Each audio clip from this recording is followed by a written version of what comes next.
Hey guys, welcome back to Let's Play Twilight Princess. We're here in the spinner training room, so let's just ride on these rails. Basically, you just want to go back and forth on these.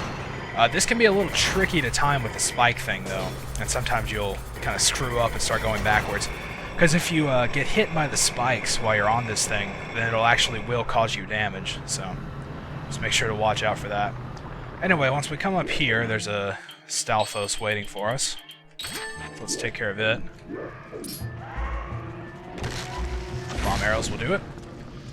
Chest up here, which they basically hand to you, contains a piece of heart. It's like, I don't know why they make the pieces of heart so easy to get in this dungeon, but there you go, that's the second piece of heart. As usual, there are only 2 pieces of heart in this dungeon, so we've collected both of them now.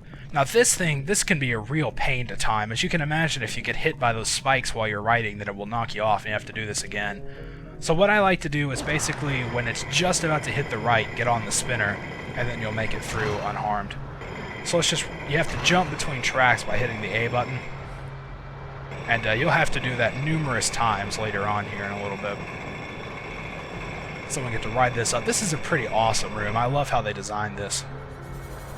Alright, so let's go up here to the top then, and jump off from this side. Then we can ride spinners through here. Watch out for this though, these little spike things like that, you know, sometimes you just get in a situation where there's not really a whole lot you can do about it.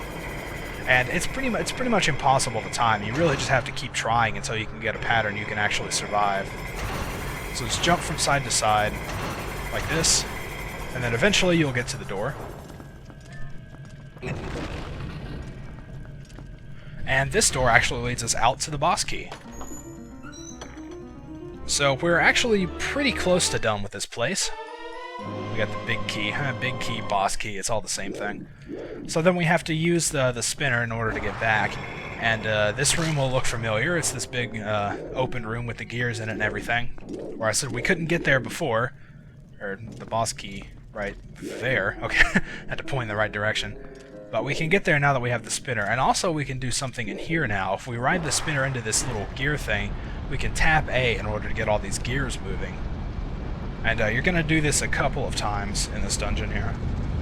And by moving those gears, it starts the wall moving around, and it'll open up a path to get in here. Alright.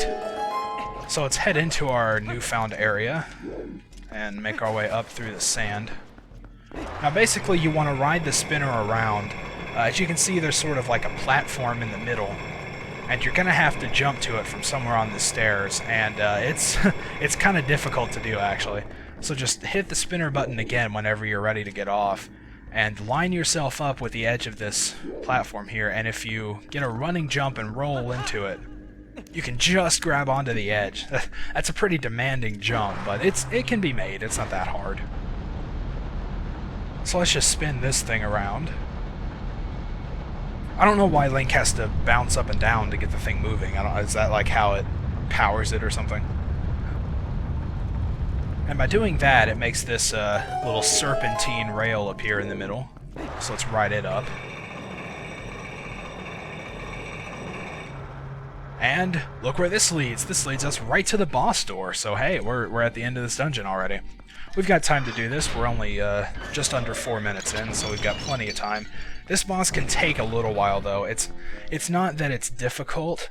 Like, that's not the reason it takes so long. The reason it takes so long is because it's really annoying. So we're in here, and this is a pretty big, foreboding place. Let's walk down here, and there's some kind of deceased, like, dragon or something down here. That laughing can't be good. Oh, it's Zant. Are you actually going to fight us like a man this time? You still live. How astonishing. No wonder some call you hero. This is truly a bittersweet reunion. Truly. Yeah, that's what you said last time, but... So basically, he uses this big evil magic to form a sword.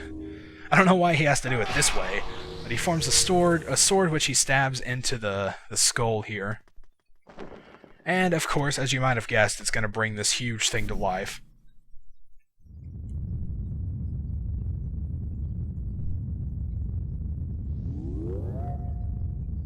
So there it is. This thing is pretty huge, but the thing about it is that in its first stage, it's actually completely immobile. The only thing it can do is kind of spin around in the middle of that sand pit. So it wakes up, and of course, as per usual, it screams at us. Which I don't know how. I mean, it doesn't have any vocal cords or organs or anything. It's just a bunch of bones. Whatever.